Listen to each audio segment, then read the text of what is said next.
ሰላም ጤና ይስጥልን የተከበራችሁ የኢንጂነር አደባባይ ሪቪውና የአደባባይ ሪል ስቴት ኮንሰልተንት ቤተሰቦች እንደምን አላችሁ? እንዴት አመሻችሁ? እንዴት ዋላችሁ?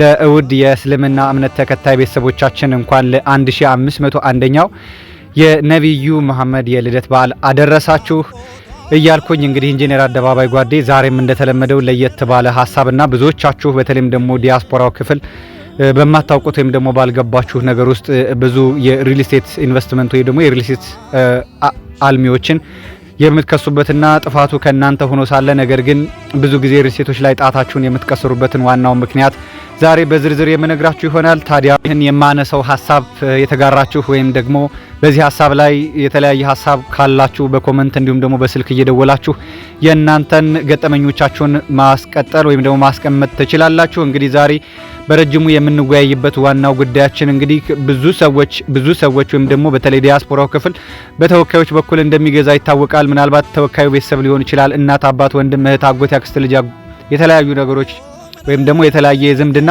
አሊያም ደግሞ የጓደኝነት ትስስር ባለበት ወቅት እንግዲህ ውክልና በመስጠት አፓርትመንቶችን እንደምትገዙ ይታወቃል። ታዲያ በዚህ መካከል ምን አይነት ነገሮች አሉ የሚለውን በግልጽ አስቀምጥላችኋለሁ። እንግዲህ የዛሬው መወያያ ርዕሳችን የሚሆነው የተወካዮች ድብቅ ሴራና የሽያጭ አማካሪዎች እብደት የሚሆን ይሆናል። እንግዲህ ድብቅ ሴራውን ዛሬ የምንገልጸው ይሆናል።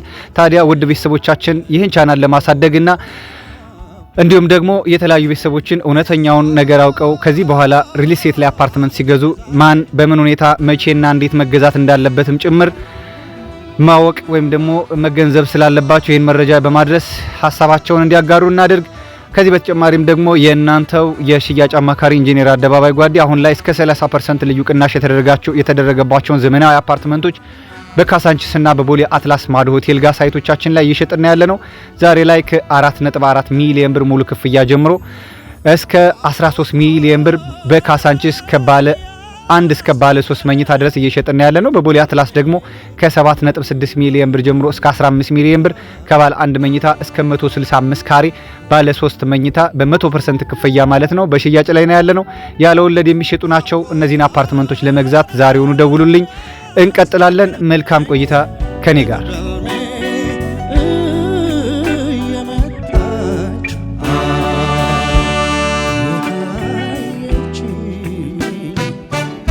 ታዲያ ውድ ቤተሰቦቻችን ይህ ሀሳብ የሁሉም ተወካዮች ወይም ደግሞ የሁሉንም የሽያጭ አማካሪዎች ይወክላል ማለት ነው። ነገር ግን አብዛኛው ላይ በዚህ ሰዓት ተወካዮች የሚሰሩትን ድብቅ ሴራ በመጀመሪያ ደረጃ እናየዋለን።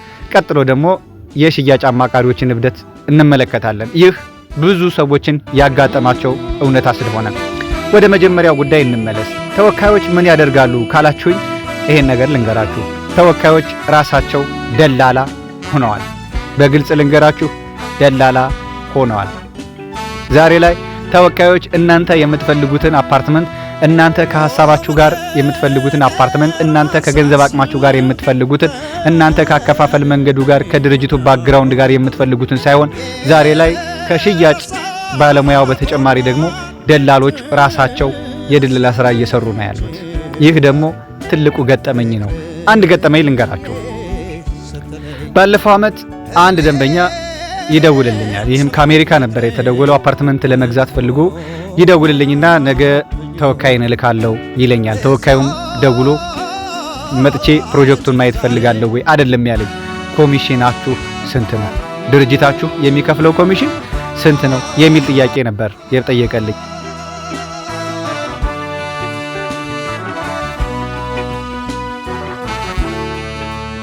በነገራችን ላይ ብዙ ጊዜ ተወካዮች አሁን ላይ የእናንተ ምርጫ አይደለም የሚያዩት። አሁን ላይ ከሴልሱ ጋር አብሮ በመሆን ስንት ኮሚሽን ሰጠኛለህ፣ ቅድመ ክፍያችሁ ስንት ነው፣ ስንት ፐርሰንት ባስከፍለው ደንበኛዬን ስንት ፐርሰንት ባስከፍለው ስንት ፐርሰንት ኮሚሽን ታገኛለህ እና ስንት ፐርሰንት ታካፍለኛለህ። ይህ የተለመደ አሰራር ሆኗል። ብዙዎቻችሁንም ከሪል ስቴቱ ጋር ሰጣ ገባ የሚያስገባችሁ ይሄ ነው። ምክንያቱም እናንተ የፈለጋችሁትን ሳይሆን ደንበኛችሁ ወይም ደግሞ ተወካያችሁ የፈለገውን አፓርትመንት ነው የምትገዙት። ልብ በሉ፣ ይህ ለሁላችሁም አይደለም፣ ለአብዛኞቻችሁ ግን እውነት ነው። ገጠመኙም ትክክል ስለሆነ ብዙዎቻችሁ በዚህ ተሸጉዳችኋል።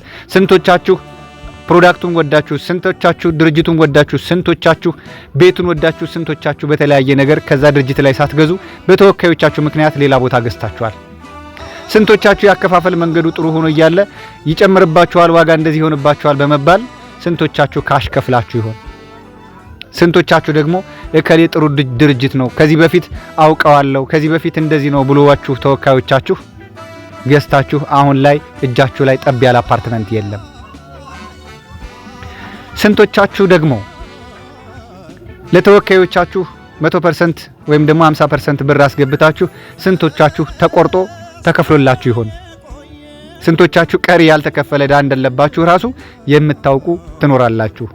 ይህ ግልጽና የሚታይ እውነት ነው ቤተሰቦቼ። በነገራችን ላይ ብዙ ጊዜ ተወካዮች አሁን ላይ የእናንተ ምርጫ አይደለም የሚያዩት። አሁን ላይ ከሴልሱ ጋር አብሮ በመሆን ስንት ኮሚሽን ሰጠኛለህ፣ ቅድመ ክፍያችሁ ስንት ነው፣ ስንት ፐርሰንት ባስከፍለው ደንበኛዬን ስንት ፐርሰንት ባስከፍለው ስንት ፐርሰንት ኮሚሽን ታገኛለህ እና ስንት ፐርሰንት ታካፍለኛለህ። ይህ የተለመደ አሰራር ሆኗል። ብዙዎቻችሁንም ከሪል ስቴቱ ጋር ሰጣ ገባ የሚያስገባችሁ ይሄ ነው። ምክንያቱም እናንተ የፈለጋችሁትን ሳይሆን ደንበኛችሁ ወይም ደግሞ ተወካያችሁ የፈለገውን አፓርትመንት ነው የምትገዙት። ልብ በሉ፣ ይህ ለሁላችሁም አይደለም፣ ለአብዛኞቻችሁ ግን እውነት ነው። ገጠመኙም ትክክል ስለሆነ ብዙዎቻችሁ በዚህ ተሸውዳችኋል። ስንቶቻችሁ ፕሮዳክቱን ወዳችሁ፣ ስንቶቻችሁ ድርጅቱን ወዳችሁ፣ ስንቶቻችሁ ቤቱን ወዳችሁ፣ ስንቶቻችሁ በተለያየ ነገር ከዛ ድርጅት ላይ ሳትገዙ በተወካዮቻችሁ ምክንያት ሌላ ቦታ ገዝታችኋል። ስንቶቻችሁ ያከፋፈል መንገዱ ጥሩ ሆኖ እያለ ይጨምርባችኋል፣ ዋጋ እንደዚህ ይሆንባችኋል በመባል ስንቶቻችሁ ካሽ ከፍላችሁ ይሆን? ስንቶቻችሁ ደግሞ እከሌ ጥሩ ድርጅት ነው ከዚህ በፊት አውቀዋለሁ ከዚህ በፊት እንደዚህ ነው ብሎዋችሁ ተወካዮቻችሁ ገዝታችሁ አሁን ላይ እጃችሁ ላይ ጠብ ያለ አፓርትመንት የለም? ስንቶቻችሁ ደግሞ ለተወካዮቻችሁ 100% ወይም ደግሞ 50% ብር አስገብታችሁ ስንቶቻችሁ ተቆርጦ ተከፍሎላችሁ ይሆን? ስንቶቻችሁ ቀሪ ያልተከፈለ ዕዳ እንደለባችሁ ራሱ የምታውቁ ትኖራላችሁ? ይህ ግልጽና የሚታይ እውነት ነው ቤተሰቦቼ።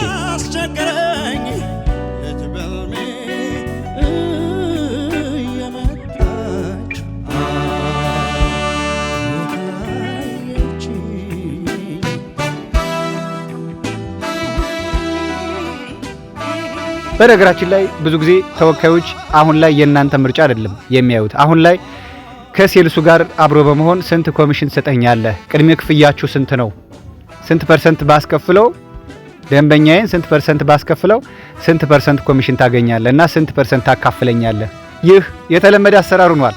ብዙዎቻችሁንም ከሪል ስቴቱ ጋር ሰጣ ገባ የሚያስገባችሁ ይሄ ነው። ምክንያቱም እናንተ የፈለጋችሁትን ሳይሆን ደንበኛችሁ ወይም ደግሞ ተወካያችሁ የፈለገውን አፓርትመንት ነው የምትገዙት። ልብ በሉ፣ ይህ ለሁላችሁም አይደለም፣ ለአብዛኞቻችሁ ግን እውነት ነው። ገጠመኙም ትክክል ስለሆነ ብዙዎቻችሁ በዚህ ተሸውዳችኋል። ስንቶቻችሁ ፕሮዳክቱን ወዳችሁ፣ ስንቶቻችሁ ድርጅቱን ወዳችሁ፣ ስንቶቻችሁ ቤቱን ወዳችሁ፣ ስንቶቻችሁ በተለያየ ነገር ከዛ ድርጅት ላይ ሳትገዙ በተወካዮቻችሁ ምክንያት ሌላ ቦታ ገዝታችኋል። ስንቶቻችሁ ያከፋፈል መንገዱ ጥሩ ሆኖ እያለ ይጨምርባችኋል፣ ዋጋ እንደዚህ ይሆንባችኋል በመባል ስንቶቻችሁ ካሽ ከፍላችሁ ይሆን? ስንቶቻችሁ ደግሞ እከሌ ጥሩ ድርጅት ነው ከዚህ በፊት አውቀዋለሁ ከዚህ በፊት እንደዚህ ነው ብሎዋችሁ ተወካዮቻችሁ ገዝታችሁ አሁን ላይ እጃችሁ ላይ ጠብ ያለ አፓርትመንት የለም? ስንቶቻችሁ ደግሞ ለተወካዮቻችሁ 100% ወይም ደግሞ 50% ብር አስገብታችሁ ስንቶቻችሁ ተቆርጦ ተከፍሎላችሁ ይሆን? ስንቶቻችሁ ቀሪ ያልተከፈለ ዕዳ እንደለባችሁ ራሱ የምታውቁ ትኖራላችሁ? ይህ ግልጽና የሚታይ እውነት ነው ቤተሰቦቼ።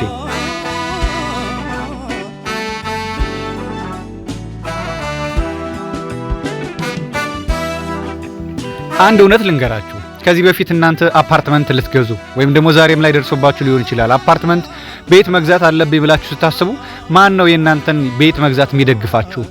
እዚህ ሀገር ቤት ከሚኖር ቤተሰባችሁ ውስጥ ማን ነው ግዙ ብሎ የሚደግፋችሁ? የማይደግፍም እኮ አለ አይደል እንዴ? ለምን በየጊዜው እናንተ ለበዓል ለመሳሰሉ ነገሮች እያላችሁ መላክ አለባችሁ ገንዘብ? ይህ ኢትዮጵያ ውስጥ የሚስተዋል ያለመማር ልዩ ውጤት ነው፣ ያለማወቅም ጭምር። ስለዚህ ተወካዮች አሁን ላይ በአጠቃላይ ደላላ ሆነዋል። ከሴልሶች ጋር በመናበብ በኮሚሽን በመስማማት ትልቅ ኮሚሽን የሚከፍለው ማን ነው፣ ከፍተኛ ኮሚሽን የሚከፍለው ማን ሪል ስቴት ነው እያሉ እንጂ የትኛው ለቤተሰቤ የትኛው ለወንድሜ ትክክለኛ ምርጫው ነው፣ በእውነት እኔ ደንበኛዬ ወይም ደግሞ ወካዬ የሚፈልገውን ነገር ገዛሁለት ወይ ብለው ራሳቸውን የሚጠይቁት በጣም ውስን ናቸው። በጣም ውስን። በዛው ልክ እኔ በራሴ የምኮራባቸው ተወካዮች አሉ፣ በጣም የምኮራባቸው። ምናልባትም አንድ ቀን ይህ ቻናል ከፍ ሲል እነሱን በምስልና በተግባራቸው ውስጥ አስከትዬ የእነሱን በጎና መልካም ተግባር ወደፊት የማሳያችሁና የማሳውቃችሁ ይሆናል። ታዲያ ልብ በሉ፣ ብዙዎቻችሁ ተወካዮቻችሁ እንደዚህ ናቸው። አጢኗቸው፣ በቀላሉ ማወቅ ትችላላችሁ።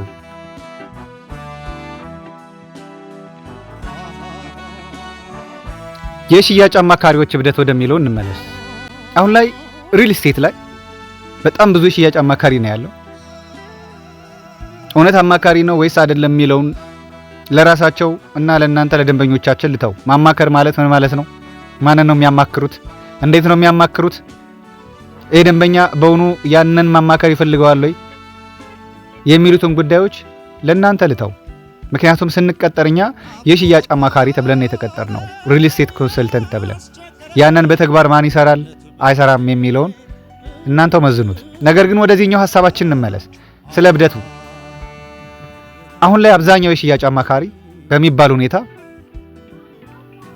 ገንዘብ እስከመጣ ድረስ በየትም ይምጣ ኮሚሽን እስከተከፈለ ድረስ ምንም ይሁን አይነት አስተሳሰቦች በዝተዋል። አንዱን በመውደድ አንዱን በመጥላት የአንድን ሪል ስቴት በጎ ምክንያት ትቶ በጎ ያልሆነው ምክንያት በመንቀስ ለብዙ ደንበኞች በማስረዳት ያኛው ሰው ወይም ደግሞ ደንበኛው ከዛ ጥላቻ ወጥቶ እነሱ እንዲገዛቸው የማድረግ አባዜዎች። ከዚህ በተረፈ ደግሞ ወደ ጉዳያችን የምንመለሰው አብዛኛው የሽያጭ አማካሪ ልክ እንደ ተወካዩ ሁሉ ደላላ ነው። ከአማካሪነት ደላላነት። ደንበኛ ወይም ደግሞ የወከለ ሰው እንደዚህ የሚገዛ ከሆነ እኔ ላንተ ኮሚሽን አካፍልሃለሁ። ደንበኛ ከኔ በፊት ሌላ ሰው አውርቶ ከሆነ ስለኛ አፓርትመንት ያንን ሰው አንተ ተወካዩ ስለሆንክ ያንተ ቁጥር ስለሚገባ ውክልና ላይ ምን አገባን፣ እኔ እናንተ ኮሚሽኑን እንጋራለን። ያኛውን ሰው ያታውራው፣ ምንም አታናግረው። በጣም ግፋ ሲል ደግሞ ያለውን ሚስጥር ልንገራችሁ። በጣም ገፍቶ ከተሄደ ደግሞ ውል ላይ መጨረሻ ላይ የወከላችሁትን ሰው ቁጥሩን እስከማስቀየር ድረስ ይደረሳል፣ የስልክ ቁጥር። ምክንያቱም ሪል ስቴት ላይ ኮምፕሌን የሚፈታው ቀድሞ ደንበኛውን ባገኘ ነው። ሺህ ጊዜ አውሩት፣ ሺህ ጊዜ ዶክመንት ስጡት። በቃ ባገኘ ቀድሞ ያገኘ ሰው ነው ወይ ተወካዩም ሊሆን ይችላል። በቃ ተወካዩም በአጠቃላይ ውክልና የሰጣችሁትን ስልክ ቀድሞ ያገኘ ሰው ነው። ተወካዩ ደግሞ የኮሚሽን አሰራር እዛኛው ሴልስ ጋር ስለተዘረጋለት መጀመሪያ የነበረውን ስልክ ቁጥር ያጠፋና ሌላ ስልክ አዲስ መስመር ሁሉ ያወጣሉ። አዲስ መስመር እውነተኛ ገጠመኝ ነው። በነገራችን ላይ ይሄ ገጠመኝ ብዙዎቻችሁ ገጥሟችሁ ሊሆን ይችላል። አዲስ የስልክ መስመር ያወጣሉ። ምክንያቱም ያኛው የመጀመሪያ እናንተ ያወራችሁትን ሴልስ እናንተ ያገናኛችሁት ሴልስ እንዳያውቅ ማለት ነው። ቢያውቅም ውል ቁጥር ላይ ያኛው አዲስ ስልክ ቁጥር እስካለ ድረስ ያ ሴልስ ምንም ማድረግ አይችልም። አዝኖ ነው የሚቀረው። የለፋበት የደከመበት የኮሚሽን ሰራተኛ መሆኑ እየታወቀ ከፈጣሪያችሁም ሳትሆኑ ወይ ደግሞ ከገዛችሁት ቤት ሳትሆኑ ከህልውና ዳሳ ሳትላቀቁ እንደዚህ አይነት ነገሮች ይፈጠራሉ። ብዙዎቻችን ላይ ይሄ ተፈጥሯል። ስለዚህ የሽያጭ አማካሪዎች በዚህ ደረጃ ላይ ነው ያሉት። ለዚህ ነው አብዛኞቻችሁ ሪል ስቴቶች ላይ አፓርትመንት ገዝቷችሁ ሪል ስቴቱ ላይ ኮምፕሌን የምታነሱት። የሪል ስቴቱ ችግር የለበትም በነገራችን ላይ። አዎ አንዳንድ ሪል ስቴቶች ላይ ችግሮች አሉ፣ ምንም ጥርጥር የለውም። ከውል እስከ ግንባታ ድረስ ከጥራት እስከ ፍጥነት ድረስ የሚነሳባቸው ሪል ስቴቶች አሉ። ይህ ግልጽ ነው። እና ወደ ማጠቃለያው እንምጣ። ምን እናድርግ ለሚል መፍትሄው መጀመሪያ ያወራችሁት የሽያጭ አማካሪ ጋር በደንብ አጥብቃችሁ ያዙ። ስለዛ ፕሮዳክት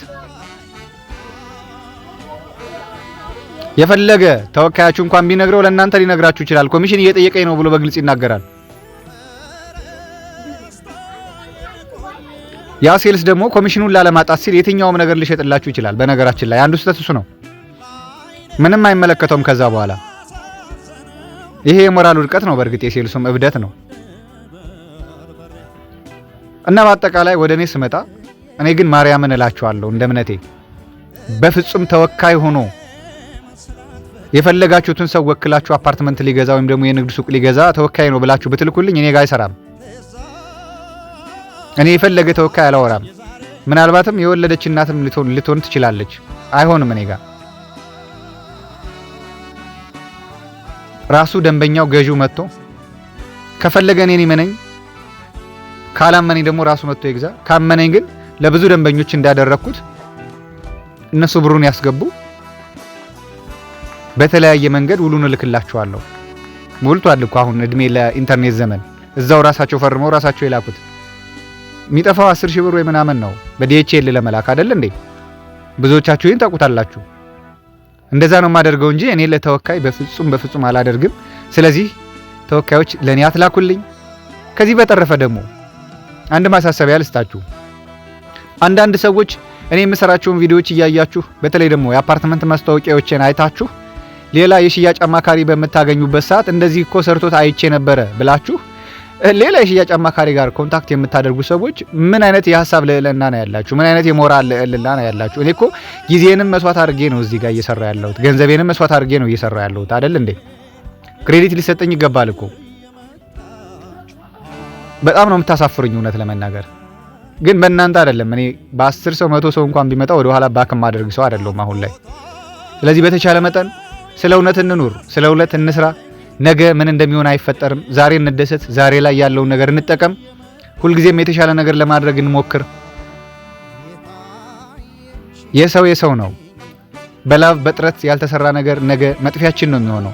ይህ ደግሞ በደንብ እያየነው ነው ሁላችንም። በዚህ ውጥንቅጡ በበዛ ዓለም ውስጥ የራሳችን የሆነውን ነገር በደንብ አበክረን ብንይዝ የተሻለ ነው። ትክክለኛ ገዢዎች፣ የውሳኔ ሰዎች ገንዘብ እጃችሁ ላይ ያለና አፓርትመንት እየፈለጋችሁ ያላችሁ ብቻ ደውሉልኝ። የእናንተው የሽያጭ አማካሪ ሁልጊዜም ለማገዝ ዝግጁ ነው። አመሰግናለሁ በድጋሚ።